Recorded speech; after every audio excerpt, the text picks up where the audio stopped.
VeVe Digital Collectibles hit me with the most confusing drop I think I've ever seen in my dang life, ever. And I think it might be one of the confusing ones that I'll see forever. Howard the Duck. Alright. Homie is a blood, I guess. This is Bloods versus Crips. Because this first one, he's in all red. Explain to me who Howard the Duck is. Who is this? What are you, bro? Why you got a comb over and you're a duck? You got 3 little tiny strains on the top. What is this? I'm so confused, guys. Explain. Please explain who this man is, where he came from, and why he's on my screen right now, because I don't know who the heck Howard the Duck is. I am so glad you asked this.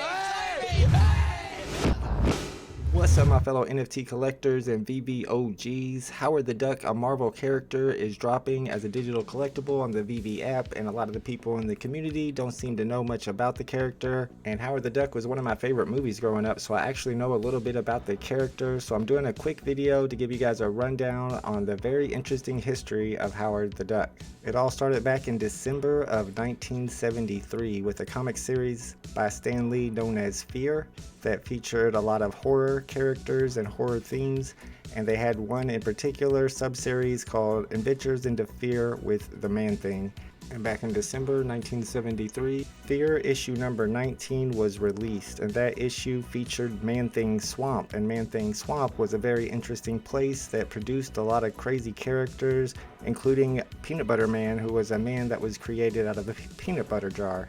Near the end of the issue, one of the creatures manifested by Man-Thing Swamp was a walking, talking duck who had a cigar in his mouth and wearing a jacket and a tie. The duck only appeared in a couple panels of that comic, but they expected to bring him back as a reoccurring character, but unfortunately the Fear series moved on to a new series called The Living Vampire featuring the Marvel character Morbius.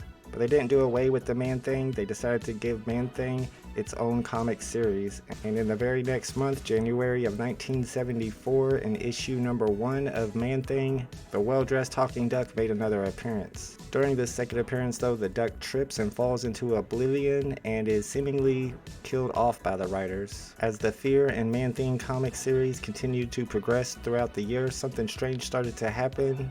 Marvel fans started to write Marvel and say, "Where's the duck?" Something about the smoking, sarcastic duck connected with fans, and they wanted to see more of them, so they started sending in more and more letters asking for more of this duck. There's a lot of duck fans out there, folks. Until finally, in April of 1975, over a year later, they had to finally give in, and Marvel brought the duck back in giant size Man-Thing issue number 4.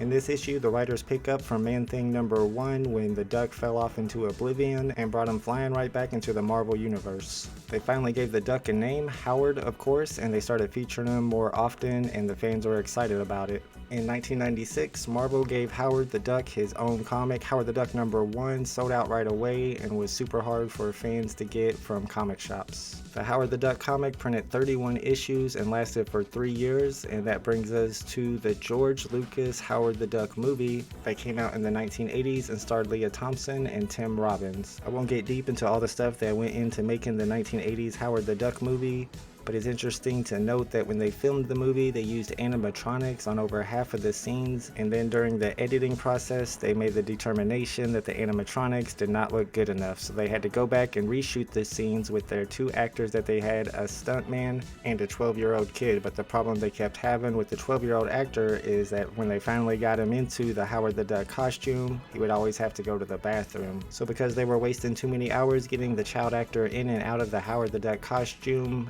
actor and stuntman Ed Gale ended up playing the entire part. They had to reshoot most of the scenes of the movie with actor and stuntman Ed Gale playing Howard the Duck.